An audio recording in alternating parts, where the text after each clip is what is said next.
the temple of Solomon would be destroyed. Hekalu ya Solomoni ilibomolewa. As great as this temple was, Hata kama hekalu hii ilikuwa ya kifahari ilivunjwa. as grand as this temple Hata ilikuwa was, ya kifahari bado ilibomolewa. Israel would fall into sin. Israeli ilikuwa imeingia kwenye dhambi. And God through Jeremiah would tell them, Na Mungu kupitia nabii "You are Yeremia going to be taken away into captivity." akasema nyinyi mtashikwa mafungwa. They never repented. Hawakutubu. They continued in their evil ways. Wakaendelea na njia zao ovu. Until finally the Babylonians did come. Na mwisho Babiloni ilikuja. And when you read the book of 2 Kings chapter number 25, Unaposoma kitabu cha Falme, the Bible describes to us in that chapter inaelezea katika fungu hilo the fall of Jerusalem. jinsi Yerusalemu ilivangushwa. When the walls were broken through by Babylon, Ambapo ukuta zilivunjwa and they were able to access the city of Jerusalem. na kaweza kuingia hadi Yerusalemu. The Bible says Nebuzaradan, the army commander, burnt down every important building in Jerusalem. Na kila jengo la muhimu huko Yerusalemu liliweza Burnt kuvunjwa. down the palace, which Ikachomwa, was the state house. ikulu Burnt ikachomwa, down the houses of the chief officials. manyumba ya maafisa wa serikali ikavunjwa. Guess what else was burnt? Nini tena ilivunjwa? Ilichomwa. The temple of Solomon. Hekalu ya Sulemani It was burnt. ilichomwa. Totally ruined. Ilichomwa hadi chini. Totally ruined. And the children of Israel would Na wana wa be Israeli taken into captivity for wakashikwa kama 70 wafungwa. years. And true to God's word, Na kufuatana na kweli kwenye neno la at Mungu, the end of 70 years, they baada ya did miaka start 70 coming back. wakaanza kurudi. And the first contingent would be led by Zerubbabel, the governor. Na kwanza alikuwa wanaongozwa na Zerubabel. And the book of Ezra Na kitabu cha Ezra gives us that account of the first contingent. inaonyesha vile msafara wa kwanza ulivyokuja. And the book of Ezra deals primarily with the rebuilding of the temple of God. Na Which kitabu cha happened. Ezra inaangazia jinsi hekalu ya Bwana ilianza kutengenezwa tena. It had been burnt down. Ilikuwa imechomeka hadi chini. And so this first contingent of Zerubbabel coming back, Na hii msafara wa kwanza Zerubabel polirudi. their agenda is one. Lengo lao la kwanza We ilikuwa must rebuild the temple kwanza tutengeneze hekalu la that was Bwana. burnt down 70 years ago. And Ambayo it's ilikuwa a book imeangamizwa of miaka things 70 that they iliyopita. did. But look at what the Bible says in the book of Ezra chapter number 3. Angalia kitabu cha Ezra kinasema nini? And you Namba can put a 3. finger in Haggai chapter number 2. Ezra chapter number 3. Kitabu cha Ezra mlango wa 3. And put a finger in Haggai chapter number 2.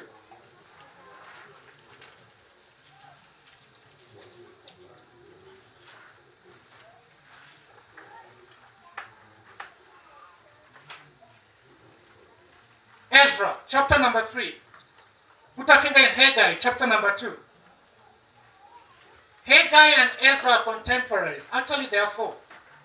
There's Ezra, Nehemiah, Zechariah, and Haggai. They all lived at the same time. So this is what the Bible says in Ezra chapter number 3, verse number 8.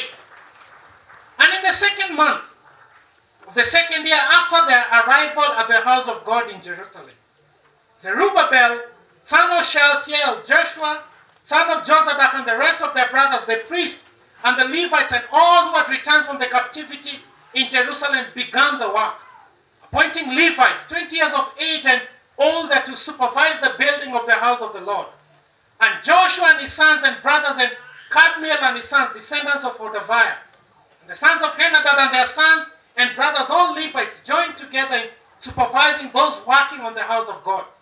And when the builders laid the foundation of the temple of the Lord, the priests in their vestments and with trumpets, and the Levites, the sons of Asaph, with cymbals, took their places to praise the Lord as prescribed by David, king of Israel.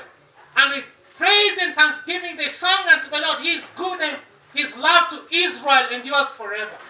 And all the people gave a great shout of praise to the Lord, because the foundation of the house was laid. Because the foundation of the house of the Lord was laid. Verse number 12. But many of the older priests and Levites and family heads who had seen the former temple, they wept aloud when they saw the foundation of this temple being laid, while many others shouted for joy. No one could distinguish the sound of the shouts of joy from the sound of weeping, because the people made so much noise, and the sound was heard far away. the foundation of the temple is being laid. Msingi wa hekalu ulikuwa ikiwekwa. And when it is laid, Na wakati ambapo ilikuwa ikiwekwa, there's mixed emotions. kulikuwa na watu na furaha. The Bible says the older Levites, Inasema Levites, the older people wale ambao ni wazee, who had seen the former temple, talking about Solomon's, walikuwa wameona ile hekalu ya mbeleni. when they saw the foundation, Walipoona msingi, the Bible says they wept. ikasema wakalia. But the younger ones, Lakini wale ambao ni wachanga, they shouted for joy. wakafurahi. Why was there mixed emotions? Kwa nini kulikuwa na hisia mbili? Why do we have the older people weeping? Kwa nini tulikuwa na watu wa kitambo wakilia? Why do we have the younger people Na wale ambao ni wachanga rejoicing? walikuwa wakifurahia. The Bible says the older Biblia ones had inasema seen the former temple. They had seen Solomon's temple. wanasema kwamba wale wazee walikuwa wameona hekalu They ya saw it Sulemani. in all its glory. Walikuwa wameiona ikiwa katika fahari yake. They saw the standard that was used. Waliona kiwango ambacho kilikuwa kimewekwa. And now looking at this new standard, Na wakiangalia kwenye hiki kiwango ambacho kinatumika sasa hivi, at the Babylonian standard they had come back with, walikuwa wamerudi na kipimo cha Babiloni. they're like, this is not it. Wakasema hii sio hiyo. This is not the house that used to be here. Hii sio nyumba ambayo ilikuwa hapo. This is not it. Hii sio nyumba ambayo ilikuwa hapo. And they wept. Na wakalia. How short this temple had fallen Jinsi hekalu ambayo ilikuwa inaenda kutengenezwa compared to the other one. ikilinganishwa na hapo mbeleni. Look at what Haggai says about the same. Haggai chapter number 2, verse number 2. Speak to Zerubbabel, son of Shealtiel, governor of Judah, to Joshua, son of Jehozadak, the high priest, and to the remnant of the people. Ask them, who of you is left who saw this house in its former glory? How does it look to you now? Does it not seem to you like nothing? Are you hearing what Haggai is saying? He's addressing those who had seen the former temple. Let's make a comparison here. Anaambia wale ambao waliona kitambo, akasema tujaribu tulinganishe. Let's make a comparison. Tulinganishe. He says, does it not look to you like nothing? Hii huwezi kulinganisha na ile ya kitambo. It pales in comparison. Iko chini kabisa kulinganisha na ile ya kitambo. It falls short Hata huwezi kuishikanisha na ile ya kitambo. of what Solomon did. Kwa ile ambayo Solomon alikuwa amejenga. They had something to refer to, the older ones. Walikuwa na jambo ambalo wangeweza kulinganisha nayo. But the younger ones Lakini wale ambao ni wachanga had nothing to refer to. hawako na jambo ambalo wangeweza They were kulinganisha born nayo. in captivity. Wote walikuwa wafungwa wakati huo. Do you remember some were born in captivity? Unakumbuka wengine walikuwa wamezaliwa kama wafungwa. Jeremiah chapter number 29, verse number 6, what does it tell them? It tells them, you guys are in Babylon, build houses, plant gardens, marry, get married, have sons and daughters. Kitabu cha Yeremia 29 inasema walipokuwa kama watumwa walikubaliwa kujenga nyumba na kuoa wakiwa huko. Because Jeremiah told them, you'll be here for some time. Kwa sababu Yeremia aliwaambia You'll be mtakuwa here for hapo, quite some time. mtakuwa hapo kwa muda mrefu. Some children were born in captivity. Watoto wengine walizaliwa kama wafungwa. They didn't see the former temple. Hawakuona hiyo hekalu ya kitambo. And so when they came back, Na wakati waliporudi, they had nothing to refer to. walikuwa na hawakuwa na jambo la This kulinganisha is the nalo. only temple they know. Hii ni hekalu tu ambalo And walikuwa they're like, wanajua. we have a temple. Na wakasema tuko na hekalu. And they shouted for joy. Na wakaifurahia. But the older ones, Lakini wale ambao ni wazee, they're like, oh, it doesn't compare. huwezi kulinganisha na ile kitambo. Oh, this is nothing compared to. Huwezi kulinganisha na ile hekalu ya kitambo. Praise the name of the Lord. Jina la Bwana lisifiwe. What does this all mean Hii yote inamaanisha nini for us today? hivi leo? So far removed from Israel Ikiwa umetoka huko Israeli, in terms of distance, sio tu kwa umbali, in terms of time. sio tu kwa wakati. What does it mean for us today? Inamaanisha nini kwetu hivi leo? Listen to me, friends. Nisikizeni marafiki zangu.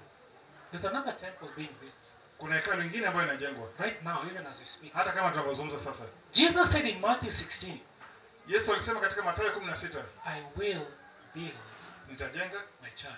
nitajenga kanisa langu. The church is being built. Kanisa linajengwa. Praise the name of the Lord. Jina la Bwana lisifiwe. And Jesus Na Yesu has called us to partner with him ametuita tushirikiane naye in building that church. kujenga hilo kanisa. He says all authority Amesema nimepatia mamlaka in heaven and earth huko mbinguni na has hapa been given to me. nimepatiwa mimi. Therefore go Kwa hivyo enda and make disciples, na ufanye of all nations, wanafunzi katika mataifa yote, baptizing them na wabatize in the name of the Father katika jina la and Bwana of the Son na la Mwana and of the Holy na Spirit, la Roho Mtakatifu, and teaching them na wafundishe to obey kutii everything kila kitu, that I have commanded you. kila kitu ambacho nimeamrisha. Praise the name of the Lord. Jina la Bwana lisifiwe. Jesus has called us to partner with him in this. Yesu ametuita tushikane naye. He says, let us build. Anasema tujenge. Let us build the temple. Tujenge hekalu la Bwana. Bwana asifiwe. Paul says in 1 Corinthians chapter number 3. Paulo anasema katika Korintho wa kwanza mlango wa 3. In verse number 9. Mstari wa 9. He says, for we are co-workers. Anasema kwa sababu sisi tunashirikiana kwa kufanya kazi. We are co-laborers. Sisi tunafanya kazi pamoja. With God. Pamoja na Mwenyezi Mungu. Praise the name of the Lord. Jina la Bwana lisifiwe. There's a temple being built. Kuna hekalu ambalo linajengwa. There is a temple being built. Kuna hekalu ambalo linajengwa. I work in an architectural firm. Nafanya katika kampuni ambayo wanafanya ujenzi. I've been there for some 6 years now. Nimekuwa hapo kwa miaka 6. I'm not an architect myself. Mimi si mjenzi. I'm in finance. Mimi nafanya hesabu. But by virtue of working there, lakini kwa sababu nafanya kazi hapo, there are a few things I've learned. Kuna mambo madogo ambayo nimejifundisha about building and construction. Kuhusu kujenga. And the basic thing I've learned is this. Na jambo la msingi ni, if I want to make a building, kama nataka kujenga nyumba, for example, I want to make a high-rise in office block in town or a hospital in Nyeri or whatever it is. Kwa mfano nataka kujenga hospitali ama ofisi. The first thing I do, jambo la kwanza ni, is consult an architect. Ni kwamba naenda kwa mtu anafanya kujenga. He's the first person I go to. Yeye ndio kwanza ambaye namwendea. And I tell him, bwana architect, namwambia, this is what I envision. Mafikira yangu ni haya. This is what I want. Maono yangu ni haya. I want a building that is 10, 20, 30 stories high. Nataka jengo ambalo ni ghorofa hata 20. I want it to have this number of offices. Nataka iwe na ofisi kadhaa. I want to have it a car park underground. Nataka iwe na pahali pa kuegesha gari kwa chini. I describe to him what I want. Namuelezea jinsi ninavyotaka. The architect listening to me, yeye ambaye ananisikiza, he now draws what I have described to him. Atachora yale ambayo nimemuelezea. He draws it in plans. And he doesn't end there. Naishi hapo. He gets sub-consultants. Na yeye pia anapeleka kazi hiyo kwa mwingine. He gets a civil and a structural engineer. Anaenda kwa wajenzi wenzake. He gets a quantity surveyor. He gets quite a number of people and he tells them, kuna watu wengi ambao wanahusika. I have a client. Nasema kwamba the client has entrusted everything to the architect. Naye anajitoa hapo. Mteja huwa amepatia kila kitu huo mhandisi. And the architect now tells the people he has brought. Na huyu mhandisi anaambia wale watu ambao wanaita, I have a client. Anawaambia niko na mteja. This is what he wants. Yeye anaitaka hivi na hii ndio mipango yake. Produce this. Tengeneza jinsi alivyofanya. Praise the name of the Lord. Jina la Bwana lisifiwe. You see what is on paper? Unaona kile ambacho kiko kwa karatasi? I want to see it. Nataka kuiona. Produce it. That's how a building comes up. Hivyo ndivyo jengo hufanywa. Bwana asifiwe. And that entire group is called a consortium. The architect is the consultant. He is the overhead. Yule ambaye anapata kazi ya kujenga ndio yeye anasimamia wengine. Yeye ndiye anaongoza hiyo kikundi. And every now and then he goes to site to check. Na kila mara huwa anaenda kuona vile jengo linaendelea. What they are building. Kile ambacho wanajenga. Does it tally with what I have drawn? Inaambatana na all of them have their copies, by the way. Kila mtu ana nakala yake. And so every time he goes, it could be a week.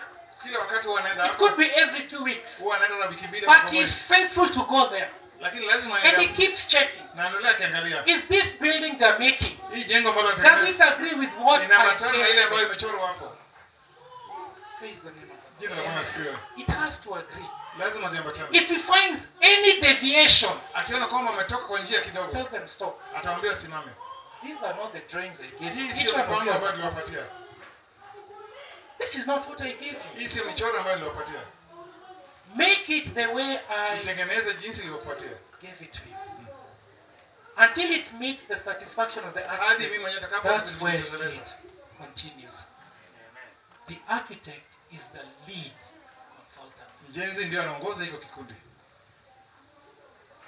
And let me give you guys an assignment. Anytime you walk around, you see a building coming up. Kila wakati unatembea, huwa kumeweka kibango. Look at the very first name there. Ukiangalia jina la kwanza hapo juu. It's architect. Imeandikwa architect. Hao wengine fall under him.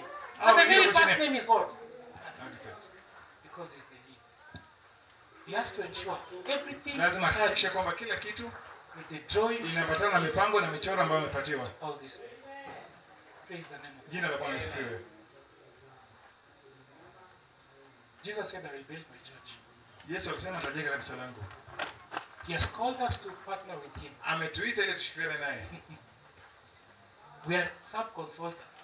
Sisi tuko chini yake. But Jesus is the lead. Lakini Yesu ndiye anaongoza. God is an architect. Mungu ndiye mjenzi. Turn with me to the book of Hebrews chapter number Katika 11. kitabu cha Ibrania, Listen to how the Bible describes God. angalia jinsi Biblia inavyo. Hebrews chapter number 11. I'm reading it from the NIV. Verse number 10. The Bible says this. For he was looking forward to the city with foundations, whose architect and builder is God. Kitabu kinasema kwamba Praise the mjenzi name of the Lord. ni Mwenyezi Mungu. Whose architect and builder Inasema mchoraji na mjenzi is ni Mungu. God. God is an architect, friends. Mungu ndio mjenzi. Are we together, friends? Tuko pamoja. He has come up with the plans Amekuja na mipango of this building. ya jinsi nyumba itakavyotengenezwa. David said, I have received it from the Spirit, Daudi anasema nimepokea kutoka kwa Roho. and he has enabled me to put it down in writing. Na ameniwezesha niweke katika maandiko. Solomon, Sulemani here are the plans for the amepata temple. mipango ya hekalu. Build it according to the Ijenge plans. jinsi mipango Friends, imeandikwa. are we together, friends? Tuko pamoja. God has given us the plans. Mungu ametupatia mipango. God has given us the blueprint. Mungu ametupatia maandiko jinsi yanavyokuwa. It says, work with me. Inasema fanya kazi nami. Work with me. Fanya kazi nami. Here are the plans. Hii ndio mipango. Here are the drawings. Hii ndio michoro. Here is the blueprint. Hivi ndio maandiko yanasema. This is what I want you to Hivi ndio produce. jinsi nataka mambo ifanywe. Praise the name of the Lord. Jina la Bwana lisifiwe. If the architect goes to site Kama mjenzi anaenda mahali ambapo ujenzi unaendelea and sees something does not agree with what he na anaona kwamba mambo hayaambatani na mchoro, tells them stop. anaambia simama. This is not what I gave you. Hivi si ndivyo nilivyoambia. This is not what I gave you. Hii haambatani na yale ambayo niliwapatia. Can you refer to the drawings I gave you? Rudia machoro ambayo niliwapatia. Because everyone has a copy. Kwa sababu kila mtu Refer to the drawings. kila mtu ana kopi yake. This is not what I told you. Hii si jinsi nilivyokuambia. You have to stop. Lazima usimame. You have to rectify Lazima urekebishe. until it agrees with what you Urekebishe hadi kubaliana na jinsi nilivyokuambia. Praise the name of the Lord. Jina la Bwana lisifiwe. He goes there periodically. Huwa anaenda hapo I kila say that wakati. because I work with him. Nasema hivyo kwa sababu huwa anafanya kazi naye. Are we together, friends? Tuko pamoja. The question to us today is not Swali hivi whether leo we are kwetu- building. We are building. swali hivi leo ni kama tunajenga. The question is, what standard are we using? Swali ni kiwango gani ambacho tunatumia? Is it the old standard, Ni kiwango cha kitambo or have we been to Babylon ama tumekuwa kwa Babylon and we have forgotten? na tumesahau? Because God's blueprint never changes. Kwa sababu yale Mungu ameandika huwa hayabadiliki. Never changes. Yale ambayo kwa Biblia Here is the hayabadiliki. blueprint Biblia ndio hii. for each and every one of Kwa us. kila mmoja wetu. Here is the blueprint. Maandiko iko hapa. God is telling us, Mungu anatuambia, everyone get a copy. kila mtu pata nakala yako. Build according to what I have Jenga given. jinsi nilivyokuambia. Here is the blueprint. Maandiko ndio haya. Praise the name of God. Jina la Bwana lisifiwe. His standards don't change. Kiwango chake huwa haibadiliki. The Bible never changes. Biblia huwa haibadiliki. Malachi 3:6 says, Malakai 3:6 nasema, I am the Lord. inasema mimi ndiye Bwana, Change not. na huwa sibadiliki. Hebrews 13:8 Ibrania says, 13:8. Jesus Christ, Yesu Kristo the same yesterday, anasema yeye ndio leo, that he is today, jana and he shall be na forever. hivyo pia milele. James 1:17 says, Yakobo the 1:17 Father of lights, nasema kwa Baba in ameongoza whom kwa yule ambaye there is no shadow of turning. ambapo hakuna He is the same kivuli. that he was then, Ni yule that he jana, shall be today, leo and he shall be na hata forever. kesho na milele. Praise the name of the Jina la Bwana Lord. lisifiwe. His standard does not change. Kiwango Friend, chake huwa it hakibadiliki. doesn't change. Huwa haibadiliki. Praise the name of the Lord. Jina la Bwana lisifiwe. But I fear Lakini naogopa we have been to Babylon. Tumefika Babylon. I fear that as a church of God, we have been to Babylon. Naogopa kama kanisa la Bwana tumefika Babylon. And we have forgotten. Na tumesahau. And we have come back. Na tumerudi. But with a different standard. La kiwango kingine. And that 1 cubit God gave us. Na hiyo mita moja ambayo Mungu ametupatia. Is not the 1 cubit we are now. Sio mita moja ambayo tunatumia sasa. The Babylonian standard, ile kipimo ya Babiloni, was shorter. Ilikuwa fupi kidogo. Our standards right now, kipimo yetu hivi sasa, are shorter. Ni fupi kidogo. Than what God gave us. Ni dogo ile Mungu ambaye alitupatia. And we are using that standard from Babylon. Na tunatumia hiko kiwango kutoka Babylon. To build his church. Kujenga nyumba yake. Friend, it is not according to the blueprint. It is not according to what God gave us. Haifuatani na ile Mungu ametupatia. Praise the name of God. Jina la Bwana lisifiwe. Amos chapter number 7. Verse number 7. This one I want all of us to be there. You believe we're all there? And this is what he showed me. The Lord was standing by a wall that had been built, listen, true to plumb, with a plumb line in his hand. And the Lord asked, what do you see, Amos? A plumb line, I replied. Then the Lord said, look, I am setting a plumb line among my people Israel. I will spare them no longer. Do you know what a plumb line is? Unajua kibazi ni nini? It checks the straightness of a wall. Huwa inaangalia kama ukuta huo imesimama. Is everything aligned? Je, imesimama sawa sawa? Is everything how it should be? God will be doing site visits. He does site visits. Like Mungu huwa anatembea kuangalia vile ujenzi unaendelea. And he comes and checks, how are these guys building? Is it according to the plans I gave them? Je, atakuja aseme hawa wanajenga kulingana na mipango yangu. He's looking at the building. Anaangalia jengo. He's looking at his blueprint. Anaangalia michoro yake. Looking at the building. Anaangalia nyumba. Looking at the blueprint.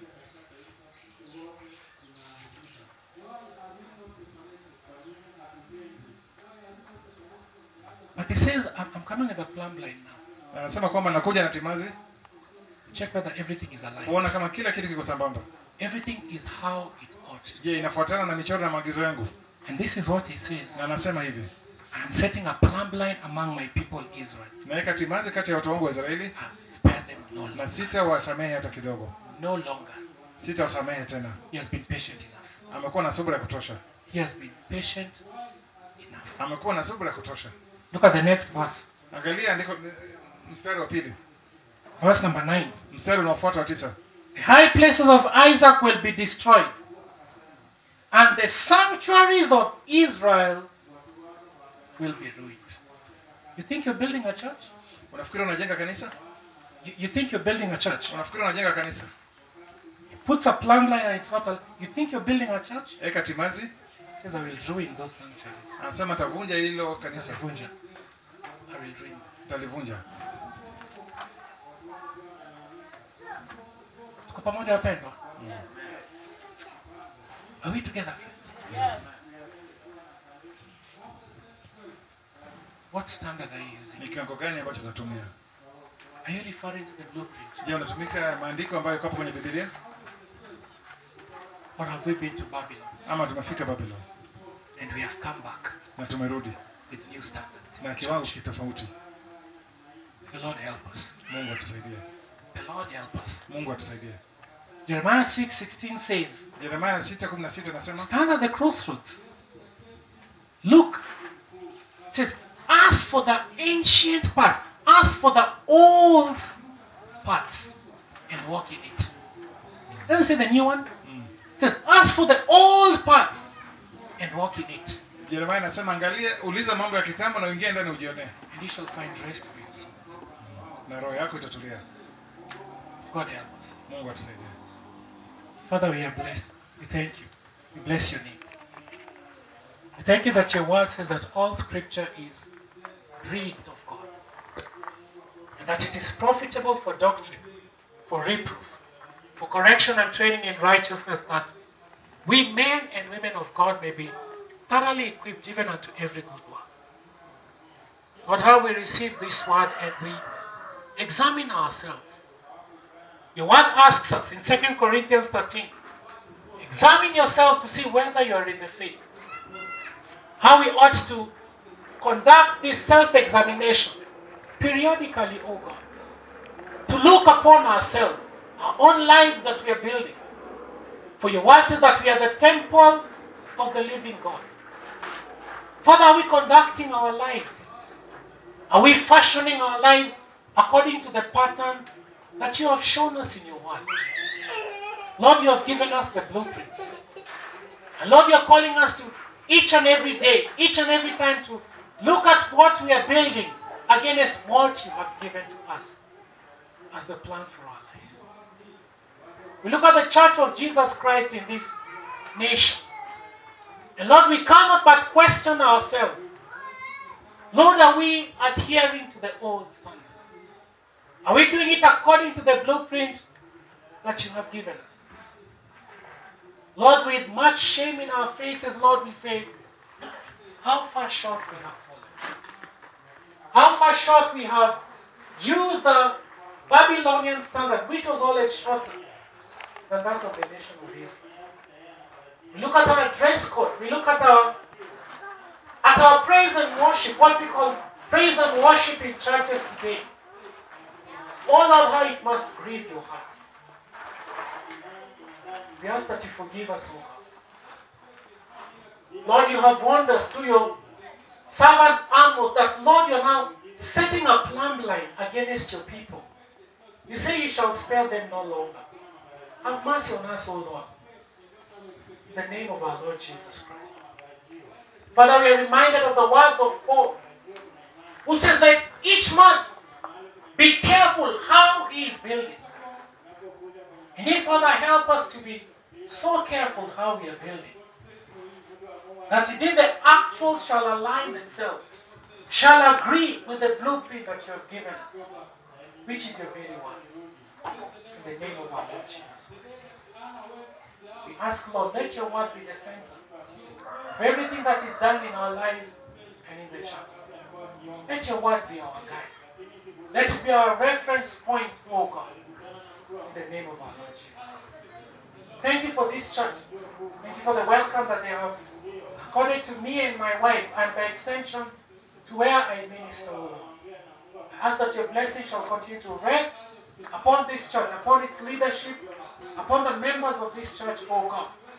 Lord, may you show yourself strong and mighty on their behalf, O God, in the name of our Lord Jesus Christ. I ask that, Lord, you shall enlarge their course, O God. That, Lord, this church in this locality that you have placed them, O God, it shall be a beacon of light, O God, to them that are around this area, O Father, in the name of our Lord Jesus Christ. I ask and pray that they shall see the love